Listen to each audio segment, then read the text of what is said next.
कभी सोचा है जिस माँ ने हमें चलना सिखाया, वही माँ अगर बुढ़ापे में अकेली रह जाए तो उसका दर्द कितना गहरा होगा। आज की कहानी है एक ऐसी बुढ़िया की जिसके साथ भाग्य ने भी आंसू बहाए। भाग्य में लिखा कभी नहीं मिटता, यही बात बताता है इस बुढ़िया माई की दर्दनाक कहानी। गांव के बाहर एक छोटा सा पीपल का पेड़ था। उसी पेड़ के नीचे एक टूटी फूटी झोपड़ी में रहती थी एक बुढ़िया माँ।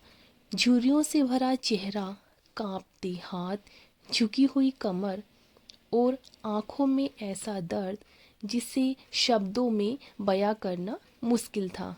गांव के लोग उसे नाम से नहीं बुलाते थे, सब कहते थे वो बुढ़िया मनहूस औरत जिसके अपने ही उसे छोड़कर चले गए।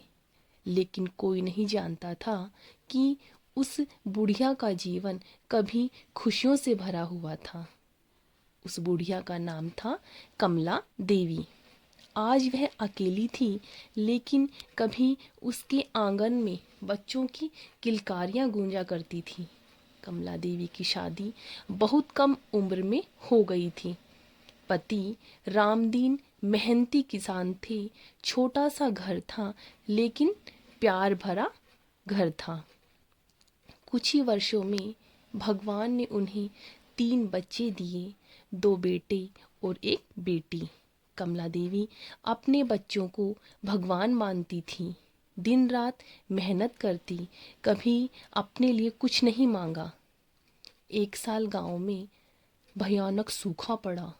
खेत सूख गए, अनाज खत्म हो गया। रामदीन शहर में काम करने चले गए, लेकिन शहर में एक दुर्घटना ने सब कुछ बदल दिया। काम के दौरान रामदीन की मौत हो गई। जब यह खबर कमला देवी को मिली तो वह जमीन पर गिर पड़ी। गांव वालों ने कहा औरत की किस्मत ही खराब थी, लेकिन कमला देवी ने हार नहीं मानी।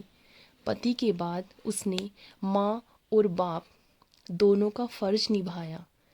कमला देवी दूसरों के घर काम करने लगी।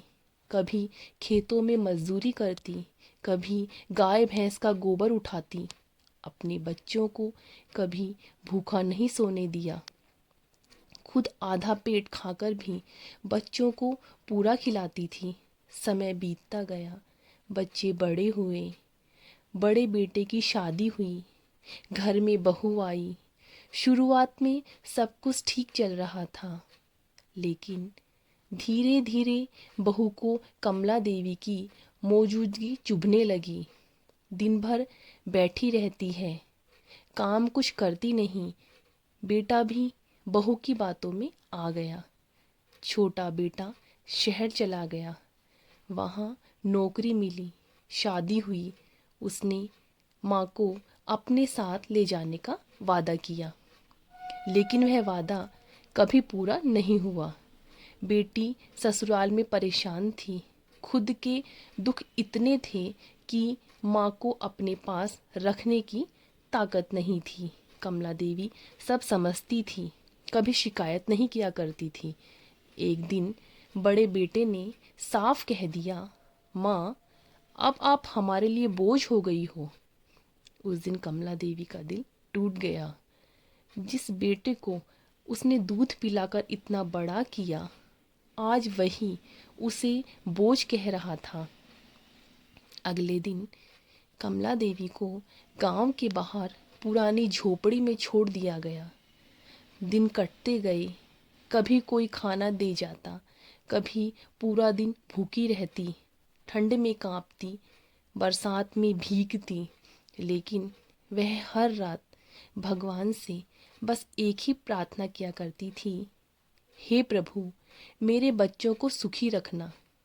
गांव के लोग हंसते, देखो जिसने बच्चों को जन्म दिया वही आज सड़क पर है। कुछ कहते यह सब भाग्य में लिखा था। एक दिन गांव में एक अमीर आदमी आया। वह किसी सामाजिक संस्था से जुड़ा था। उसकी नज़र कमला देवी पर पड़ी।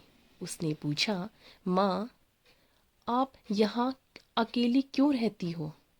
कमला देवी ने पूरी कहानी सुना दी। आदमी की आंखों में आंसू आ गए। उसने कमला देवी को वृद्धाश्रम पहुंचाया। वहां उसे साफ कपड़े मिले, खाना खाने को मिला, दवाइयाँ मिली। कुछ महीनों बाद कमला देवी का बड़ा बेटा गंभीर बीमारी से पीड़ित हो गया। डॉक्टरों ने जवाब दे दिया। उसी संस्था के जरिए कमला देवी को बेटे की हालत का पता चला। वह तुरंत बेटे के पास गई। बेटा रोता हुआ बोला, माँ, मुझे माफ़ कर दो।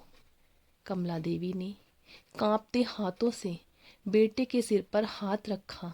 बेटा, माँ कभी माफ़ नहीं करती, माँ तो सिर्फ प्यार करती है। कुछ ही दिनों बाद कमला देवी ने इस दुनिया को अलविदा कह दिया। मरते समय उसके चेहरे पे शांति थी। गांव वालों को तब समझ आया, जो भाग्य में लिखा होता है वह कभी नहीं मिटता, लेकिन कर्म और इंसानियत इंसान को ऊंचा या नीचा जरूर बना देती है।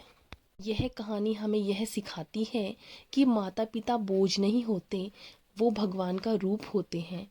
समय बदलता है, कर्म लौटकर जरूर आते हैं। भाग्य से बड़ा इंसान का व्यवहार होता है। साथियों, अगर आपको मेरी ये कथा अच्छी लगी हो, ये कहानी अच्छी लगी हो, तो इसे ज़्यादा से ज़्यादा शेयर करें, मेरे चैनल को सब्सक्राइब